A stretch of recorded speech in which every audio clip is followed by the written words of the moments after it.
एक, स्टोइसिज्म की शुरुआत। Zeno of सिटियम। स्टोइसिज्म की स्थापना लगभग 300 बीसीई में ज़ेनो ऑफ सिटियम ने की। ज़ेनो का जन्म साइप्रस के सिटियम नगर में हुआ था। वे एक व्यापारी के पुत्र थे। कहा जाता है कि एक समुद्री तूफान में उनका जहाज डूब गया और वे एथेंस पहुंच गए। यह दुर्घटना उनके जीवन का मोड़ बनी। एथेंस में उन्होंने दर्शन शास्त्र की किताबें पढ़ीं और सोक्रेटिस की शिक्षाओं से प्रभावित हुए। वे सिनिक दार्शनिक क्रेट्स के शिष्य बने। बाद में उन्होंने अपना अलग दर्शन विकसित किया। ज़ीनो ने एथेंस के एक खुले बरामदे में शिक्षाएं दी, जिसे स्टोआ पोइकिले, पेंटेड पोर्च कहा जाता था। इसी स्टोआ शब्द से स्टोइसिज्म नाम पड़ा। ज़ीनो की मुख्य शिक्षाएं: प्रकृति के अनुसार जीवन जियो। जो तुम्हारे नियंत्रण में है उसी पर ध्यान दो। बाहरी चीजें, धन, पद, यश अस्थायी हैं। सद्गुण, वर्च्यू ही असली सुख है। ज़ीनो ने सिखाया कि जीवन में दुख का कारण बाहरी परिस्थितियां नहीं, बल्कि हमारी प्रतिक्रिया है। 2. स्टोइसिज्म का विकास। रोमन स्टोइक्स ग्रीस से शुरू हुआ। स्टोइसिज्म बाद में रोम पहुंचा, जहां इसे और व्यावहारिक रूप मिला। यहां 3 प्रमुख दार्शनिकों ने इसे नई ऊंचाई दी: सेनेका, एपिक्टेटस और मार्कस ऑरेलियस। 3. सेनेका, सत्ता और दर्शन का संतुलन। सेनेका 4 बीसीई 65 सीई रोमन साम्राज्य के एक राजनेता, लेखक और दार्शनिक थे। वे सम्राट नीरो के सलाहकार भी थे। जीवन की कहानी। सेनेका का जन्म स्पेन के कॉर्डोबा में हुआ। वे रोम में शिक्षित हुए। अपनी बुद्धिमत्ता और भाषण कला के कारण वे प्रसिद्ध हुए, परंतु राजनीति में विरोधियों के कारण उन्हें निर्वासित कर दिया गया। बाद में नीरो की मां एग्रिपीना ने उन्हें वापस बुलाया और नीरो का शिक्षक बनाया। कुछ समय तक नीरो के शासन में शांति और सुधार देखने को मिला, लेकिन बाद में नीरो अत्याचारी बन गया। अंततः सेनेका पर षड्यंत्र का आरोप लगा और उन्हें आत्महत्या का आदेश दिया गया। उन्होंने शांत मन से मृत्यु स्वीकार की। यही स्टोइसिज्म का सबसे बड़ा उदाहरण था। सेनेका की शिक्षाएं: समय सबसे कीमती संपत्ति है। मृत्यु से मत डरो। क्रोध आत्मविनाश है। सरल जीवन ही सुख का मार्ग है। उनकी प्रसिद्ध पुस्तकें: letters from a stoic, on the shortness of life. 4. Epictetus, गुलाम से गुरु तक। एपिक्टेटस 50-135 सीई का जीवन स्टोइसिज्म की शक्ति का जीता जागता उदाहरण है। जीवन की कहानी। एपिक्टेटस का जन्म एक गुलाम के रूप में हुआ। उनके मालिक एपाफ्रोडाइटस थे। बचपन में ही उनका पैर तोड़ दिया गया, जिससे वे लंगड़े हो गए, परंतु उन्होंने मानसिक शक्ति को अपनी सबसे बड़ी ताकत बना लिया। आखिरकार वे स्वतंत्र हुए और दर्शन पढ़ाने लगे। उन्होंने कोई पुस्तक स्वयं नहीं लिखी। उनके शिष्य एरियन ने उनकी शिक्षाओं को डिस्कोर्सेस और एंचिरिडियन में लिखा। एपिक्टेटस की मुख्य शिक्षा। उनका सबसे प्रसिद्ध सिद्धांत: कुछ चीजें हमारे नियंत्रण में हैं और कुछ नहीं।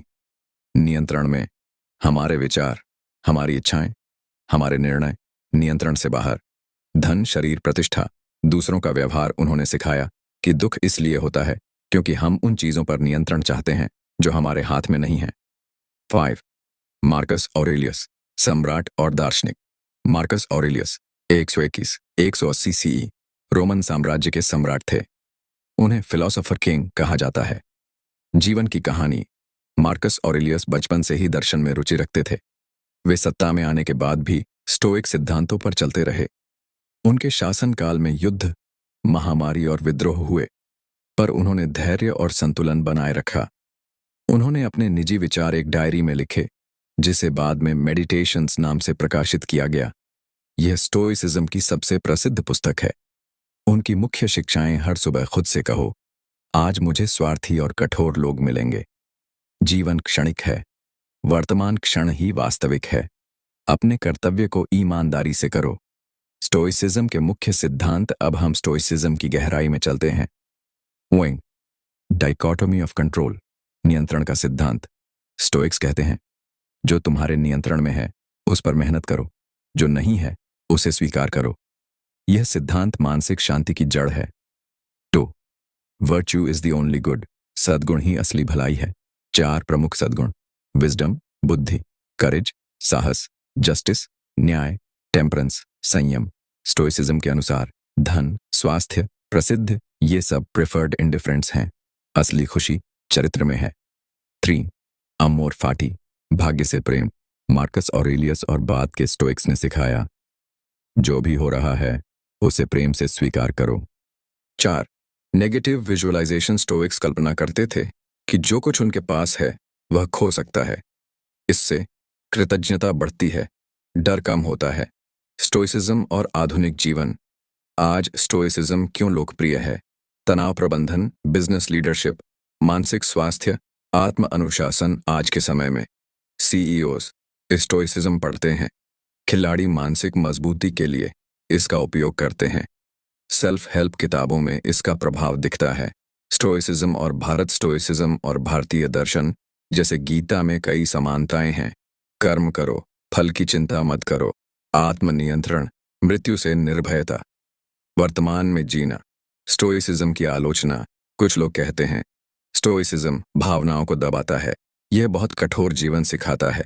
पर असल में स्टोइसिज्म भावनाओं को दबाने की नहीं, समझने और संतुलित करने की शिक्षा देता है। स्टोइक जीवन कैसे जिए? सुबह जर्नल लिखें, हर रात आत्मविश्लेषण करें, असुविधा को स्वीकार करें, प्रतिक्रिया देने से पहले सोचें, शिकायत बंद करें। चारों दार्शनिकों का सार। जीनो स्टोइसिज्म की नींव रखी। सेनेका सत्ता में रहकर भी दर्शन जिया। एपिक्टेटस गुलामी में भी मानसिक स्वतंत्रता। मार्कस ऑरेलियस सम्राट होकर भी विनम्रता।